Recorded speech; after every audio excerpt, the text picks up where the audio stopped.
പ്രിയമുള്ള കൊടങ്ങാവള നിവാസികളെ, ആൾ ഇന്ത്യ പുരുഷൻ അസോസിയേഷന്റെ കൊടങ്ങാവള ബ്രാഞ്ച് സെക്രട്ടറി എന്നെ തെരഞ്ഞെടുത്തതിൽ ഞാൻ നിങ്ങളെ നന്ദിയോട് ഓർക്കുന്നു. ഐപ്പയാണ് ഇനി നമ്മുടെ ശക്തി. കയ്പാടാ എന്തോന്ന്? കയ്പല്ല, ഐപ്പ, ആൾ ഇന്ത്യ പുരുഷൻ അസോസിയേഷൻ. എന്തൊക്കെയാണ് ഐപ്പയുടെ പ്രവർത്തനങ്ങൾ? പുരുഷന്മാർ ഈ സമൂഹത്തിൽ അനുഭവപ്പെടുന്ന പല പല പല പല പ്രശ്നങ്ങൾ നമ്മൾ ഐപ്പയിലൂടെ പരിഹരിക്കാൻ പോവാണ്. എന്തൊക്കെ ബുദ്ധിമുട്ടുകൾ, പകല് കഷ്ടപ്പെട്ടിട്ട് അവന് സ്വാതന്ത്ര്യമില്ല, അവന് നേരത്തെ ആഹാരം കിട്ടുന്നില്ല. പുരുഷന്മാർ ഓരോ നിമിഷവും മാനസികമായി മരിച്ചുകൊണ്ടിരിക്കുക.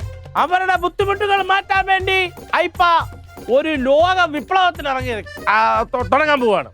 അപ്പം എല്ലാവരും ഐപ്പയുടെ തീരുമാനങ്ങൾ യോജിച്ച് ഈ സംഘടനയിലേക്ക് വരണമെന്ന് കൊടങ്ങാവള ബ്രാഞ്ച് സെക്രട്ടറി എന്ന നിലയിൽ ഞാൻ അത് ആഹ്വാനം ചെയ്യുന്നു. നീ പറഞ്ഞതൊക്കെ ശരി തന്നെ. പക്ഷെ ഒരു കാര്യം, നീ ഇങ്ങനെ പ്രസംഗിച്ചുകൊണ്ടിരുന്നാലേ ആ വിറവ് അങ്ങനെ അവിടെ കിടക്കും. ഞാൻ കാര്യം അതെല്ലാം കീറിയിട്ട് കൊടുക്കണമെന്ന് പറഞ്ഞുകൊണ്ടാണ് തങ്കം നിനക്ക് 550 രൂപ തരാന്ന് പറഞ്ഞു. കീറി കൊടുത്തിട്ട് മതിയല്ലോ പൈസ, അഡ്വാൻസ് ആയിട്ട് ഞാൻ പൈസ ചോദിച്ചില്ലല്ലോ. ഇപ്പൊ വിറവ് കയറിയിട്ട് കൊടുത്തില്ലെങ്കിൽ ഇനി ഒരു 10 പൈസ അവളിൽ നിന്ന് പ്രതീക്ഷിക്കേണ്ട. തങ്കമാണ് ആള്. ഞാൻ കാര്യം പറഞ്ഞില്ല. കണ്ടില്ലേ സെക്രട്ടറിയായി ഞാൻ ഈ വീട്ടിൽ അനുഭവിക്കുന്ന മാനസിക ബന്ധം നിങ്ങൾ മനസ്സിലാക്കണം. കേവലം വിറക് കീറാമെന്ന് ഏറ്റിട്ട് പോലും അതിന്റെ പേരിൽ രാവിലെ മുതൽ ഞാൻ കുത്തുവാക്കളേക്കാണ് വെറും 550 രൂപയ്ക്ക്. എന്നാ നീ കീറണ്ട, ഞാൻ പോയി കീറിയിട്ട് കൊടുക്കാം. ഞാൻ തന്നെ കീറിയിട്ട് കൊടുത്തോളാം. ഇല്ല, നീ ആവശ്യമില്ലാത്തൊക്കെ പറഞ്ഞാൽ നീ ഇപ്പൊ ഇവിടെ കിടക്കും.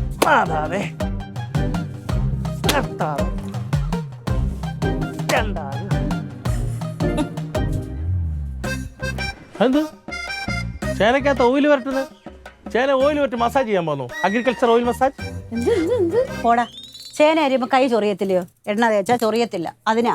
ഓ നീ അത് ഊരിയോ? ഒരു കാര്യം മനസ്സിലാക്കണം, അധ്വാനിക്കുന്ന പുരുഷ വിഭാഗം ഈ കൊടും ചൂടത്ത് കിടന്ന മണിമാളകൾ കട്ടച്ചുമ്മി കെട്ടിപ്പൊക്കുമ്പോൾ വീടിന്റെ ഉമ്മറത്ത് തണലത്ത് കുത്തി നിസ്സാര ചേന എണ്ണ പറ്റി.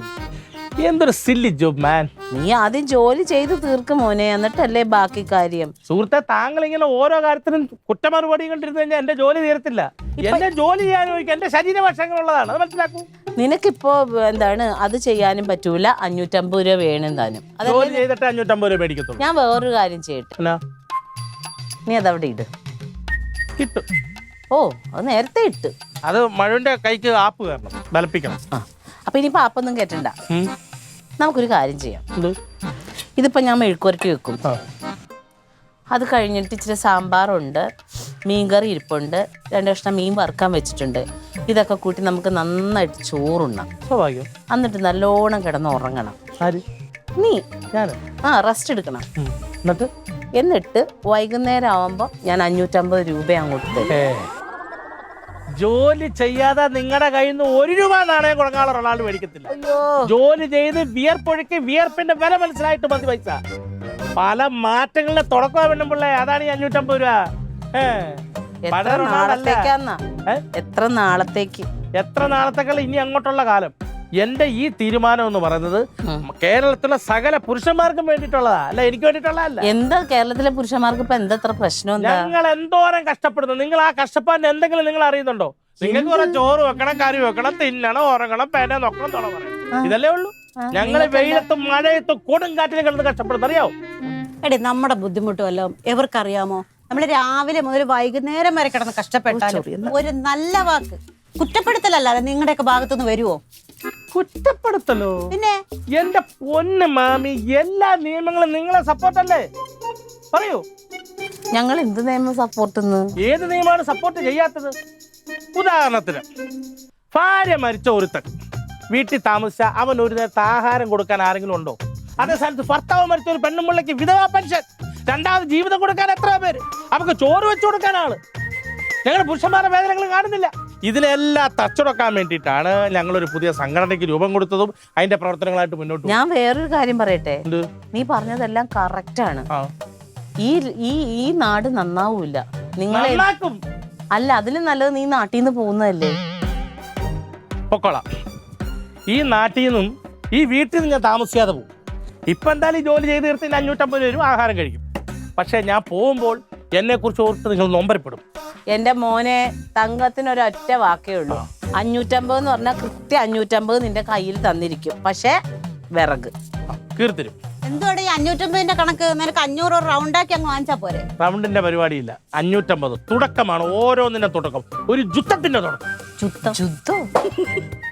ഇവക്ക് സാധനങ്ങളൊക്കെ മേടിക്കുമ്പോൾ ഇവിടെ നല്ലത് മേടിക്കും. ഇത് കണ്ടോ, ഫോണിന്റെ പുറകിൽ ഒട്ടിച്ചു വെച്ചാണ് ചിത്രശലഭവും അതും ഇതൊക്കെ. എനിക്ക് ഒരെണ്ണം മേടിച്ചു തരാൻ പറഞ്ഞാ അയ്യോ ഇല്ല ചേച്ചി.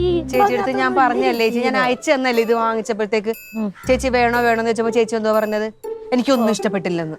ഇഷ്ടപ്പെട്ടില്ല എന്നല്ല, അതിന് അന്യായ പൈസയായിരുന്നു. 200 രൂപയാ? 200 രൂപയ്ക്ക് കവർ മേടിക്കണ എന്തിനാ? ഓ അന്നേ ഇടണ്ടെങ്കിൽ അന്നേക്കെ മതി. 2-3 കിട്ടുമോ? 2-3 കിലോ അരി മേടിക്കാം. പിന്നെ മറ്റുള്ളവര് നല്ല കവർ ഇടുന്ന കാണുമ്പോ അസൂയപ്പെടരുത്.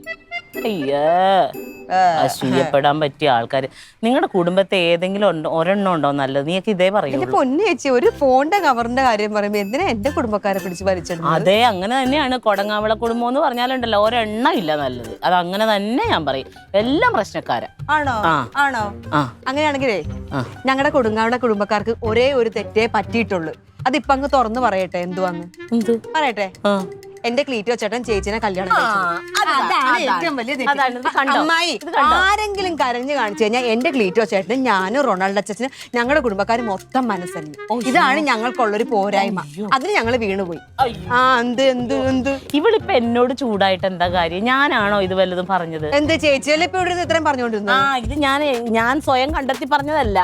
ഇത് നിന്റെ റൊണാൾഡോ ചാച്ചൻ അവൻ പറഞ്ഞ കാര്യം. എന്ത് പറഞ്ഞു? ആ വീട്ടിലോട്ട് കടന്ന് ചെല്ലാൻ തോന്നൂല, അത്ര നരകം പിടിച്ച വീടാണ്. അങ്ങോട്ട് ചെന്നിട്ടുണ്ടെങ്കിൽ റോസ്മേരി ആയിട്ടാണെങ്കിലും സമാധാനം തരൂല, അമ്മച്ചി ആയിട്ടാണെങ്കിലും സമാധാനം തരില്ല, ആർക്കാണെങ്കിലും ഒന്നും മേടിച്ചു കൊടുക്കാൻ പറ്റില്ല. അങ്ങനത്തെ വീട് എവിടെയുണ്ട് നിങ്ങളുടെ കൊടങ്ങാവിളല്ലാതെ? അങ്ങനെ അതെ, കുടുംബം ആകുമ്പോഴത്തേക്ക് അങ്ങനെ ചെറിയ ചെറിയ പൊട്ടലും ചിരലൊക്കെ ഉണ്ടാവും. എന്റെ ക്ലീറ്റോ ചേട്ടൻ എവിടെയെങ്കിലും പോയിട്ട് വന്ന് ഈ വീട്ടിലോട്ട് കയറുമ്പോ ഇതേ വർത്താനം തന്നെ പറയണത്. എന്റെ പൊന്ന് ലില്ലിമോളെ, ആ വീട്ടിലോട്ട് കയറാൻ പറ്റത്തില്ല, ആ തങ്കം എനിക്ക് ഒരു സൗകര്യം തരത്തില്ലെന്ന്. ഇപ്പൊ ക്ലീറ്റോനെ വിളിച്ചു ചോദിക്കും. വെറുതെ വിളിക്കല്ലേ ചേച്ചി, ചേച്ചി നാറും. മോളെ, ക്ലീറ്റോനെ കാണുമ്പോ ഞാൻ പൊന്നെ എവിടെയായിരുന്നു ഇത്ര നേരം ഞാൻ വിളിക്കടി. നീ ധൈര്യം ഉണ്ടെങ്കിൽ വിളിക്കാം. ഹലോ, വാക്ക് പറഞ്ഞാൽ വാക്കാണ്, തങ്കം മാറില്ലെന്നൊക്കെ പറഞ്ഞിട്ട് വിറക് കീറി പുറകെ കൊണ്ട് അടുക്കി വെച്ചിട്ടുണ്ട്. പൈസ എവിടെ? പൈസ വേണമെങ്കിൽ ഇങ്ങോട്ട് വാ. കൊടുങ്ങാവളക്കാരെ മൊത്തം കുറ്റവാ. പണിയെടുപ്പിക്കണതിന് ഒരു കുഴപ്പമില്ല. അയ്യോ, ദാനത്തിനൊന്നല്ല പണിയെടുത്തത്. എന്താണെങ്കിലും പൈസ കൊടുത്തിട്ടാ. ഒരു കിൻഡല് വിറക് കീറിച്ച് എന്നിട്ട് 500 കൊടുക്കണം. എത്ര വെച്ച് കൊടുക്കണത്? 550 രൂപ. അയ്യോ, എവിടെയാ വിറക് കീറുന്നതിന് 2 മണിക്കൂർ ഇച്ചിരി വിറക് കൊള്ളി വിറക് 2 മണിക്കൂർ നിന്നത് നോക്കേണ്ട കാര്യമില്ല, വിറകിന്റെ തൂക്കം നോക്കണമായിരുന്നു. എത്ര മരക്കൊമ്പാ കീറിയിട്ടേക്കുന്നത്? പൈസ എനിക്ക് നിന്റെ പൈസയും വേണ്ടേ. ഞാൻ ഇതുകൊണ്ട് എവിടെയും പോകാൻ പോണില്ല.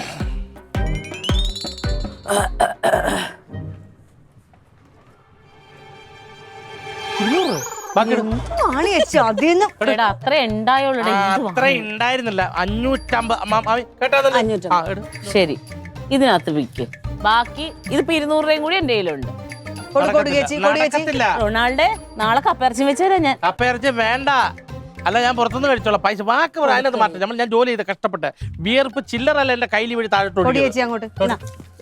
അയ്യോ, ഇതിപ്പോ എവിടുന്ന് വന്ന്? അങ്ങനെ തന്നെ മൊത്തം വേണോടാ? അവള് കണ്ട അടുത്താളോട് വന്നല്ലോ ഫിലിപ്പണ്ണ. പിന്നെ എന്തോ മക്കൾ എനിക്കൊരു 1750 രൂപ. എന്റെ പൊന്നച്ചാ, എവിടുന്ന എന്റെ പൈസ? ഇപ്പോഴാണ് ഡാൻസ് ക്ലാസ്സിൽ നിന്ന് പഴയ പോലെ പിള്ളേർ ഫീസ് പോലും തരുന്നത്. എന്തു ഉണ്ടെങ്കിൽ ഞാൻ കൊടുക്കും. കടവായിട്ടല്ല, പിന്നെ ഞാൻ പൈസ അങ്ങോട്ട് വരെ എനിക്ക് ഗൂഗിൾ പേയിലോട്ട് അയച്ചതാ. അങ്ങനെയാണ് തരാം. കള്ളി, പെരുങ്കള്ളി. ചേച്ചി അവിടുന്ന് പോ. ഇത്ര നേരം അവളുടെ കയ്യിൽ പൈസ ഉണ്ടായിരുന്നില്ല. ഇപ്പൊ അതേ ഗൂഗിൾ പേ പൈസ തരാന്ന് പറഞ്ഞപ്പോ ഗൂഗിൾ പേ ചെയ്യാനായിട്ട് പൈസ ഉണ്ടായി. ഞാൻ മിണ്ടും. ഇതാണ് പറയണത്. ഈ കച്ചാച്ചാന്ന് വിളിക്കുന്നതിൽ ഒരു കാര്യം. മകളെ, ഇതിനിടെ കുത്തിത്തിരിപ്പ് ഉണ്ടാക്കാൻ നോക്കാം. ഒരു കുത്തിത്തിരിപ്പും അല്ല. എന്റെ കൊച്ചിന്റെ ഇരിക്കുന്ന പൈസക്ക് ആവശ്യമുണ്ട്. അപ്പൊ ഞാൻ കടം മേടിച്ചോണ്ട് പോയ ആവശ്യം നടക്കത്തില്ല. അതുകൊണ്ടാണ് എന്നോട് ഇല്ല എന്ന് പറഞ്ഞ അപ്പഴേ പൈസ കൊടുത്തു വായിക്കുന്നു. എന്റെ അച്ചാച്ചന് കാര്യം മനസ്സിലായില്ല. ചേച്ചി അത് പട്ടണങ്ങര ഇത് ഒരു രക്തമാണ്. എത്ര അർത്ഥം കിലോമീറ്റർ അപ്പുറത്ത് കൊണ്ടിട്ടാലും ഊറിക്കൂടും. നീ പാവമാണ് കേട്ടോ, പാവം. മക്കളയക്ക് പൂക്കള് ശരി വീണോ? അയ്യോ, ഇത് കണ്ടല്ലോ. എന്തിനാ പൈസ? ദൈവമേ, ഇത് കാണുന്നുണ്ടല്ലോ, ഈ കള്ളസ്നേഹം നീ കാണുന്നുണ്ടല്ലോ. ഇതൊരു 550 രൂപ ഇത്രയും വിറക് കീറിച്ചാൽ അത്രയില്ല. അത് തന്നെ തന്നണ്ടല്ലേ ഘട്ടം ഘട്ടമായിട്ട്. അതെ, ഈ പൈസ ഒരു സംഘടനയിൽ അംഗത്തെ എടുക്കാൻ വേണ്ടിട്ട്. ഏത് സംഘടനയിൽ? ഐപ്പ, ആൾ ഇന്ത്യ പുരുഷ അസോസിയേഷൻ. അതെ, പുരുഷന്മാരുടെ സങ്കടങ്ങൾ കണ്ട് അവർക്ക് വേണ്ടി സംസാരിക്കാൻ വേണ്ടിയിട്ട് ഒരു സംഘടന. ശരിക്കും പറഞ്ഞാൽ ഇതിൻ്റെ പ്രസിഡന്റ് ആവേണ്ടത് നമ്മുടെ വീട്ടിൽ കിടന്ന് കഷ്ടപ്പെടുന്ന ക്ലീറ്റോ ചമ്പി എന്നാണ്. അവൻ്റെ പോട്ടെ. അപ്പം കൊടങ്ങാവിൽ നിന്ന് ബിജുവിനെ രമേശിനെ എല്ലാം വിളിച്ചു. അവർക്ക് ഇതുവരെ വീട്ടിൽ നിന്ന് പെണ്ണുങ്ങളുടെ പീഡനം കിട്ടിയിട്ടുണ്ട്. അപ്പോൾ അവർ 5 പേരെ ഇതിനകത്ത് ചേർത്ത് കഴിഞ്ഞാൽ കൊടങ്ങാവിൽ ബ്രാഞ്ച് സെക്രട്ടറി ആക്കാൻ എൻ്റെ നേതാവ് പറഞ്ഞിട്ടുണ്ട്. അപ്പം ഞാൻ അതും ഒന്ന് കണ്ട് പൈസ അയച്ചു കൊടുത്ത് വീട്ടിൽ പോയി റോസ്മേരി ഒന്ന് കണ്ടിട്ട് വരും. പുരുഷന്മാർക്ക് വേണ്ടിയിട്ട് ഇനി സംസാരിക്കാൻ അഭിപ്രായം ഉണ്ടാവും. അല്ല നിന്ന് എനിക്കൊന്നും മനസ്സിലായില്ല. കാര്യങ്ങളെല്ലാം വഴിയെ മനസ്സിലാവും. എന്ത് വെച്ച് പറഞ്ഞു? എനിക്കൊന്നും മനസ്സിലായില്ല. എനിക്കെല്ലാം മനസ്സിലായി. എന്നാ പറഞ്ഞേ. നിന്റെ റൊണാൾഡ് അച്ചാച്ചനെ ഏതോ തരികിട കൂട്ടുകെട്ടിൽ ചെന്ന് പെട്ടിട്ടുണ്ട്. ഉടനെ തന്നെ അവൻ നശിക്കും. അതിനു മുൻപ് ദാ പോക്ക് പിടിച്ചു നിർത്തിയിട്ടുണ്ടെങ്കിൽ അവനെ രക്ഷിക്കാം. എന്റെ കർത്താവേ. ഏട്ടാ, ഈ ഏട്ടനോട് സംസാരിച്ച ഉള്ള സമാധാനം കൂടെ പോവും. ഇത് ഇങ്ങോട്ട് നോക്കിക്കേ. റൊണാൾഡ് അച്ചാച്ചന്റെ പിന്നിൽ ആരോ ഉണ്ട്. അവരാണ് ഈ സ്ക്രൂ കയറ്റി വിടുന്നത്. അല്ലാതെ അച്ചാച്ചന് ഒറ്റയ്ക്ക് ഇങ്ങനൊന്നും ചെയ്യാൻ പറ്റത്തില്ല. ആരെങ്കിലും സ്ക്രൂ പിടിച്ച് തിരിക്കാൻ മനസ്സിൽ തിരിയാൻ വേണ്ടി വന്ന് പാവേ. അവൻ പാവയല്ല, പാവമല്ല. നീ എന്ത് പറയുന്നത്? അവന് പക്വതയും പ്രായമൊക്കെ എടുത്തനല്ലേ. അവനെന്റെ കാര്യങ്ങൾ ചിന്തിക്കാൻ അറിഞ്ഞൂടെ? ഞാനൊരു കാര്യം പറയാം. അവനെന്തോ ഒരു ലക്ഷ്യമുണ്ട്. എന്ത് ലക്ഷ്യം? വെറുതെ എന്നെ പേടിപ്പിക്കല്ലേ. സാധാരണ നിനക്ക് പേടി മാറ്റുന്ന ആളല്ലേ ഞാൻ. അതല്ല ഏട്ടാ, അതിന് ഒന്നാമതേ ബുദ്ധിയും ബോധമൊന്നും ഇല്ലാത്തൊരുത്തനാണ്. അയ്യോ, ബുദ്ധിയും ബോധവും ഇല്ലാത്തൊരുത്തെ. നിനക്ക് എന്തടി? ഒന്നുമില്ല, നിന്നെക്കാലം മൂത്തല്ലേ അവൻ. അവന് കാര്യങ്ങൾ നോക്കാനുള്ള ബോധമുള്ളവനാണ്. അവനെല്ലാം അറിയാം. അവൻ എല്ലാം ഇങ്ങനെ കളിച്ച് നടക്കുന്ന. ഒരു കാര്യം ഞാൻ പറഞ്ഞേക്കാം. ഈ പോയി ആ ഒരു കുടുംബമൊക്കെ ഉള്ളതാണ്, കുട്ടികളുള്ളതാണ്. അവരുടെ കാര്യം നോക്കി മര്യാദക്കിരുന്ന് അവന് കൊള്ളാം. അതാണെന്ന് എന്റെ പേടി. നീ ആവശ്യമില്ലാതെ ഓരോ സഹോദരത്തിനൊക്കെ മൂത്തിട്ടുണ്ടല്ലേ. എങ്ങനെ പോയി പെടാതിരിക്കും. എന്റെ പൊന്നെ, ഇവിടെ വന്ന് എന്തൊക്കെയാണ് പറഞ്ഞത്? ഞാൻ കൊടുങ്ങാവിളെ പോകും, അവിടെ ചെന്നിട്ട് കുറെ ആളുകളെ കൂട്ടിയിട്ട് അവിടുത്തെ പ്രസിഡന്റ് ആവും, പിന്നെ ജില്ലാ പ്രസിഡന്റ് ആവും, എന്തൊക്കെയൊക്കെ വിളിച്ചു പറഞ്ഞു. എനിക്കാണൊന്നും മനസ്സിലായൂല്ല. എനിക്ക് മനസ്സിലാവുന്നുണ്ട്. വെറുതെ രാവിലെ വൈകുന്നേരം വെറുതെ ഇരിക്കുകയല്ലേ. അവന് വട്ടായി കാണും. അങ്ങനെ പറയല്ലേ. ഇന്ന് ഉച്ചവരെ ഒരു ലോഡ് വിറകാണ് ചേച്ചി ഇട്ട് കൊടുത്തത്. അത് മൊത്തം വെട്ടിക്കീറി. ഞാൻ എന്ത് പറഞ്ഞാലും ചെയ്തു തരും. ഇപ്പൊ പഴയ പോലെയൊന്നും അല്ല. അച്ചാച്ചൻ വെറുതെ ഇരിക്കുന്നൊന്നുമില്ല. എപ്പോഴും ജോലിയാണ്. ഇനി സഹോദര സ്നേഹം ഇരച്ചരമ്പി വരട്ടെ. എന്നിട്ട് ആവിയായി ആകാശത്ത് പോയിട്ട് ഇടിയും മഴയും മിന്നലുമായിട്ട് എന്റെ പേരിലേക്ക് വീഴട്ടെ.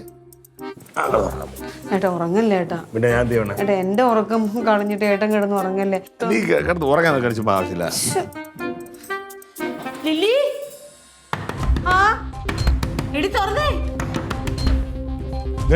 അതെ, ചേച്ചി ഉറങ്ങിയില്ല ഇതുവരെ. എങ്ങനെയാ ഉറങ്ങുന്നത്? എന്ത് പറ്റി? കുടുംബത്തിൽ ഓരോ കുഴപ്പങ്ങൾ ഉണ്ടാക്കി വെക്കുന്നേ. റോസ്മേരി എല്ലാം വിളിച്ചായിരുന്നോ? ഇല്ല. എന്താ? അവിടെ ആകെ പ്രശ്നമാ. റൊണാൾഡ് അച്ചാച്ചന് വല്ലതും പറ്റിയാ? റൊണാൾഡ് അച്ചാച്ചന് വല്ലതും പറ്റിയോന്ന്. അവനങ്ങോട്ട് പോയില്ലേ? അവിടെ ആ പെണ്ണിനെ തല്ലി ചതച്ചിട്ടേക്കോന്ന് പറയുന്നു. ആരെ? റോസ്മേരിനെ. എന്തിന്? ഇപ്പൊ ഒരു പുതിയ സംഘടനയെന്ന് പറഞ്ഞ് കേറിയിട്ടുണ്ടല്ലോ, ഏതാണ്ട് പുരുഷന്മാരുടെ. അവിടെ കേറി ചെന്ന് വേണ്ട ബഹളമായിന്ന്. നിനക്ക് റോസ്മേരിനെ മുടിയിൽ പിടിച്ചിട്ട് നിനക്കിനി മിടിയും ടോപ്പ് ഇടണോടി എന്നും ചോദിച്ച് നല്ല അടി വെച്ച് കൊടുത്തെന്ന് പറഞ്ഞു. ഞങ്ങൾക്ക് ചോദിക്കാനും പറയാനൊക്കെ ആൾക്കാരുണ്ടെന്ന്. ചേച്ചി അവിടെ കുഞ്ഞമ്മച്ചി ഉള്ളതല്ലേ. കുഞ്ഞമ്മച്ചിനെ പേടിയാ റൊണാൾഡ് അച്ചാച്ചന്. റൊണാൾഡ് അച്ചാച്ചൻ ഞങ്ങൾ ചെയ്യത്തില്ല. അതെ, നല്ല പേടിയാ കുഞ്ഞമ്മച്ചിനെ. അവർക്ക് പേടി. അവര് പേടിച്ച് എന്റെ ബഹളം കേട്ട് അവര് പേടിച്ചത് മുറി കയറിയിരിക്കുക. റോസ്മേരി ഭയങ്കര നൊലോളിയാന്ന് പറയുന്നു. കുഞ്ഞമ്മച്ചിക്ക് എന്നെ വിഷമം സഹിക്കാൻ പറ്റണില്ല എന്ന് അവരുടെ കരച്ചിൽ കണ്ടിട്ട്. അപ്പൊ എന്നാ വഴക്കായിരുന്നിരിക്കണം. വെള്ളം അടിച്ചിട്ട് പോയിട്ടുണ്ടാവും. ആയിരിക്കും, വെള്ളം അടിച്ചിട്ടായിരിക്കും. അല്ലാതെ അങ്ങനെ ചെയ്യത്തില്ല ചേച്ചി. എന്തടിച്ചിട്ടാണെങ്കിലും എന്തോ. നമുക്കൊന്ന് അവിടെ വരെ ഒന്ന് പോയാലോ? നേരാ.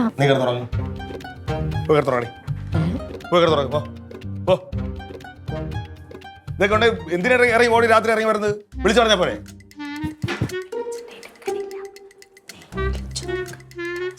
പൊടി.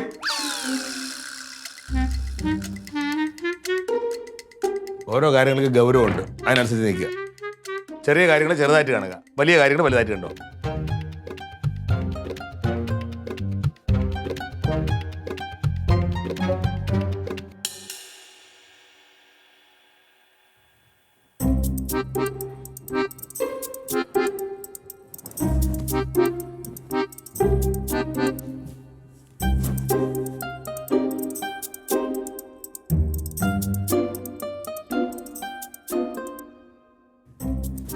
ഹലോ റോസ് ചേച്ചി, ഞാനാ.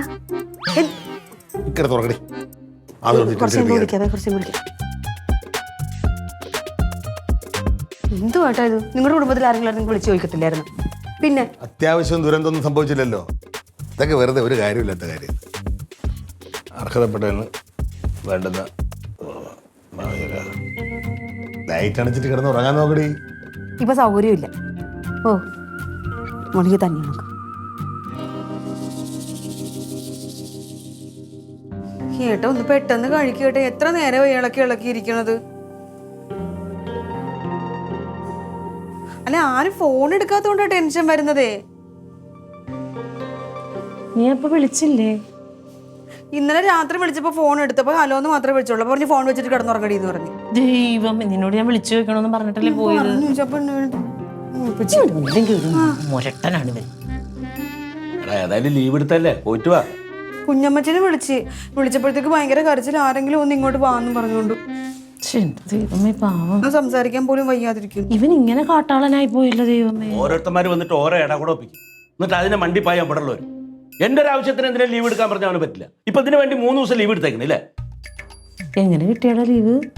ഞാൻ പറഞ്ഞായിരുന്നു, എൻ്റെ വകയിലൊരു അളിയൻ കേരളത്തിലെ സ്ത്രീകൾക്ക് മുഴുവൻ എതിരായിട്ട് ഒരു പ്രതിഷേധ പ്രകടനമായിട്ട് ഇറങ്ങാൻ പോകുന്നു. അത്ര നല്ലതിനല്ല, അവനൊന്ന് ഉപദേശിക്കണം എന്ന് വീട്ടുകാർ പറഞ്ഞതിന് പ്രകാരം എനിക്കൊരു 3 ദിവസം ലീവ് തരണം, അവനൊന്ന് ഉപദേശിക്കാനുണ്ടതാണ്. അത് ആണോ? അപ്പൊ തന്നെ തന്നോ? കഷ്ടായി. എന്നാലും അങ്ങനെ പറയണ്ടായിരുന്നു, നാണക്കേടല്ലേ നമുക്ക്. അല്ല അതൊക്കെ പുറത്തറിഞ്ഞ നാണക്കേടല്ലേ. നാണക്കേടാണ്, അതുകൊണ്ട് അങ്ങനെ പറയാൻ പറ്റില്ലല്ലോ. അങ്ങനെ പറഞ്ഞില്ല. പറഞ്ഞില്ലേ? ഇല്ല. അപ്പൊ പിന്നെ പറഞ്ഞു എന്ന് പറഞ്ഞതോ? പറഞ്ഞു, വേറൊരു കാര്യം പറഞ്ഞു. എന്താ പറഞ്ഞേ? നിനക്ക് തലയ്ക്ക് സുഖമില്ലെന്ന്. എനിക്കെന്താ സുഖമില്ലാത്ത? നിനക്ക് സുഖമില്ലാത്തതുകൊണ്ടാണല്ലോ നീ ഇന്നലെ രാത്രി കിടന്നുറങ്ങാൻ സമ്മതിക്കാതെ എവിടെ വിളിച്ചോണ്ടി എന്നെ വിളിച്ചോണ്ടി എരിയേറ്റി കൊടുത്തത്.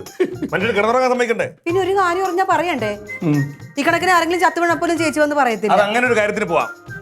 അല്ല ഒരു ഇട കഴിച്ചിട്ട് പോടാ. അയ്യോ മതി, ഒന്നാമത് പുട്ട് ഇറങ്ങി പോണ്ടേ. അതിന് കടലക്കറി ഉണ്ടല്ലോ. അതെ, നീ കഴിച്ചിരിക്കുക, ഞാൻ വേണേ വരാം. ഞാൻ പോയിട്ട് ഡ്രസ് മാറി. മതി, എഴുന്നേക്ക, ആവശ്യത്തിന് കഴിച്ച് ചെല്ലു. പോയി കൈ കഴിയിട്ട് വാ.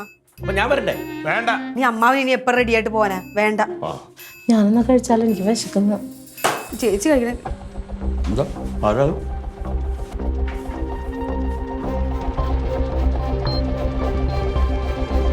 എടി അയ്യോ, എന്താ ആരാ? ഇതെന്ത് പറ്റി? അയ്യോ, എന്ത് പറ്റി? ഇതെന്തരാ? എന്ത് പറ്റിയെന്ന്? കനക, ഇങ്ങോട്ട് വന്നോക്കടാ. എന്താ പറ്റിയെന്ന് പറ. ഇവിടെ ഇരുത്തവനെ, ഇവിടെ ഇരുത്ത. ഞാൻ പോയി ബിജുവിനെ രമേശിനെ ഒക്കെ കണ്ടിട്ട് നേരെ വീട്ടിൽ പോയി റോസ്മേരിയെ കാണാൻ വേണ്ടി. അത് പറഞ്ഞപ്പോഴേ നീ റോസ്മേരിനെ അടിച്ചെന്ന് പറഞ്ഞതല്ലേ? അതിലേക്കാ വരുന്നത്. ചെന്ന് കയറിയപ്പോഴേ പിള്ളേർക്ക് പാപ്പം കൊണ്ടുവന്നില്ലെന്നും പറഞ്ഞപ്പോൾ ഒരു ചാട്ടം. 1.5 മാസത്തിന് ശേഷം കാണുന്ന ഭർത്താവിന് ഒരു ഗ്ലാസ് വെള്ളം കൊടുക്കണോ? എനിക്ക് ദേഷ്യം വന്ന ഒരടി, ഒരു തെള്ളും. ഞാൻ അന്നേരം ഇറങ്ങി നേരെ പള്ളി വന്ന് പള്ളിമുറ്റത്തിരുന്ന് കപ്പേരോട്ട് കാര്യം പറഞ്ഞുകൊണ്ടിരുന്നത്. അപ്പൊ അവള് വീണപ്പോ ഒക്കെ നടുവിനെന്തോ പറ്റുന്ന പറഞ്ഞ അവിടെ ആങ്ങളമാരെ വിളിച്ചു പറഞ്ഞു. അവന്മാര് 2 വണ്ടിയിലായിട്ട് കുറെ ആൾക്കാരെ കൊണ്ടുവന്ന് ആ പള്ളി മൈതാനത്തിട്ട് എന്നെ ഓടിച്ചിട്ട് പട്ടി അടിക്കുന്ന പോലെ അടിച്ചു. ഞങ്ങളെ പെങ്ങളെ ഈ കൈവച്ച് തല്ലാറായോടാ തടിയൻ പട്ടി എന്ന് പറഞ്ഞിട്ട് പള്ളിപ്പടിയിലോട്ട് കൈ പിടിച്ചു വെച്ച് സിമെന്റ് കട്ട വെച്ച് അടിച്ച് വയറ് വെട്ടിയ ചാള കണക്കായി. ചന്തി കഴുകാനോ ആഹാരം കഴിക്കാനോ ഹോം നേഴ്സിനെ വെക്കേണ്ട അവസ്ഥ. ആ സംഘടനയുള്ളവര് വിളിക്കായിരുന്നില്ലേ? അപ്പം വിളിച്ചപ്പോ അതിന്റെ നേതാവ് പറയുക, സംഘടനയെ പറഞ്ഞ പോലെ പറഞ്ഞാ മതി, പ്രവർത്തിക്കാൻ സമയമായില്ലടാ എന്ന് പറഞ്ഞോണ്ട് എന്തൊക്കെയാ പറഞ്ഞു. സംഘടനയ്ക്ക് വേണ്ടിയിട്ട് മെമ്പർഷിപ്പിനയച്ച പൈസ തിരിച്ചേടാന്ന് പറഞ്ഞപ്പോ നേതാവ് കൊറേ തെറി പറഞ്ഞു. ചെവി ഊതി എടുത്തോണ്ട് 1-2 മാത്രം കേട്ടു. എന്റെ ഭാര്യ അടിക്കാൻ പോലും എനിക്ക് അവകാശമില്ലാത്ത ഒരു ലോകമായി. ഇല്ല, അങ്ങനെ ഒരു അവകാശമില്ല ആർക്കും. എന്നെ ഇവിടുന്ന് പറഞ്ഞു വിട്ടത് അവിടെ കാണാൻ ഒരു കീറപ്പായ. നിന്റെ മറ്റേ വിഷമമൊക്കെ തീർന്നോ? ഇവന് ഒരു വിഷമം ഉണ്ടായിരുന്നു. ഭർത്താവ് മരിച്ചുപോയ സ്ത്രീകൾക്ക് വിധവാ പെൻഷൻ കിട്ടുമല്ലോ, അതുപോലെ ഭാര്യ മരിച്ചുപോയ ആണുങ്ങൾക്കും എന്തോ പെൻഷൻ കൊടുക്കണോന്ന്. അങ്ങനെ അതിനൊക്കെ വേണ്ടിട്ട് പോയതാ. ഇവനിപ്പോ പെൻഷൻ കിട്ടുമല്ലോ. കിട്ടുവോ? പിന്നെ വികലാംഗ പെൻഷൻ.